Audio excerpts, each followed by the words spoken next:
So I'm the ex-managing director of Twitter at SEA, so I'm probably the only unemployed person on the panel, which also means that I will bring a very neutral perspective to everything I say today. But I've spent over 2 decades. I've worked in the Silicon Valley, I've worked in India, and now live and work in Singapore. And I think if you can look at the way I look, I'm wearing a turban on my head. Diversity really and inclusion is something very close to my heart, because when you live and work in many countries and different continents, it hits you home the minute you step on a plane and you go outside your native country. And that takes me to the point of why have we been having this conversation, right? I can tell you in the last 3 years, I have been on a panel on D&I every quarter without exception. But before that, there was not even a question, there was not even a comment on D&I, even within the companies I worked at or any other companies outside of that. And the fact that we're having this conversation today is not that it's checked in the box and it's an HR, as somebody said before, it's an HR issue. It is not an HR issue. If the people attending this event today are mostly from HR, then those organizations have failed, because it is not HR's OKR to take ownership of D&I conversations. They may be thought starters, but if business leaders in the companies are not attending D&I conversations, where they don't have to speak. If you're only attending a D&I event where you are invited to speak, then I think you have not really gotten the concept of D&I. And I say that only because, for me, I'm a business operator. For me, it all comes down to how are we doing as a company. And if you cannot connect a D&I conversation to eventual business outcomes, it always remains an amorphous concept of what actually D&I means for the organization. And I'll exemplify this with a couple of examples. Imagine early in the 30, 40, 50 years ago, when there was a team creating crash test dummies for airbags, right? Probably it was a room full of men who created a crash test dummy, but not a single woman there, because they did not think of what an airbag crash test dummy would actually impact a woman versus a man. Now, I don't have to go all the way back. Think of when Google, Twitter, and all other tech companies are doing image recognition software.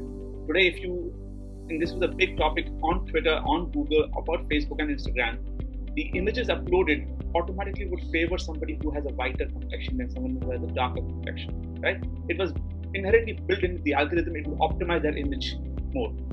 Now, where did this cognitive bias come from? I will probably go back and say maybe it was a room full of white men who wrote the first algorithm in the software. Those biases have now eventually been removed and acknowledged, and the algorithms are getting better to do a better representation of the audience that is using those platforms. Because you have 2 billion people on Facebook, not all are white. So you have to have a better, more neutral. And so if you now can connect that product that you actually sell to the market to the cognitive bias that may arise from the lack of diversity and inclusion in the conversation, in the teams itself, right? Then you can see how it actually impacts business results. And if you're not connecting that to the OKR, and you're only saying, I held so many D&I conversations in the company, or I did a training, I've done a few of these where I've attended unconscious bias training, and my team has attended unconscious bias training. So, HR said, okay, we did one in the year and we're done with it. You cannot remove years of unconscious bias by one training. It is just not possible. And it has to be a conversation that is repeated over and over and over again till it becomes aware in your mind that unconsciously, I know I'm biased, right? And where does it strike most? When you're actually hiring somebody, right? You see a resume and you see the name on the resume and you see the school you've gone to, and you say, I'll take a Harvard person over this random public college somewhere in another part of the world. That also is a bias, right? I have worked at global companies. A bias that very few companies acknowledge is geographical bias, right? So if you're a company headquartered in a certain country, let's say America, those who work outside the US feel a bias against themselves. Like, I'm not in HQ and we don't get the same thing that those working in HQ get. Now the HQ you can shift it to Tokyo. If you're a Japanese company headquartered in Tokyo, those who work for a Japanese company outside Tokyo will have a different feeling, right? Biases come in many shapes and forms, and connecting that to the organization's OKR, if it is not connected, you can do all the trainings, it will not move the needle. And finally, Deepshikha, you asked me about startups. So, what have I been doing since I've been unemployed? I'm sitting on a few boards. I've invested in a few startups and mentoring them.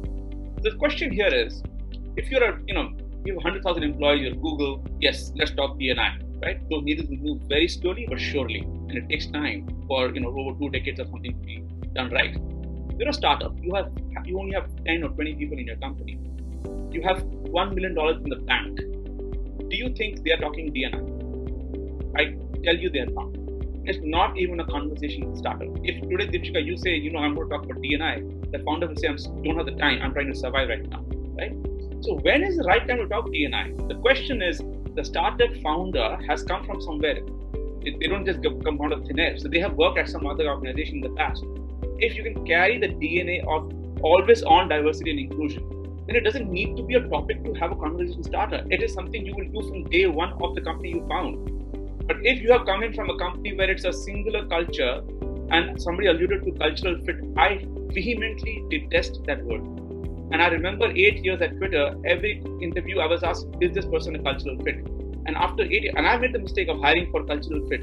Now, why I vehemently detest that word is every time you ask for only a cultural fit, you're excluding people who are not what you call cultural fit.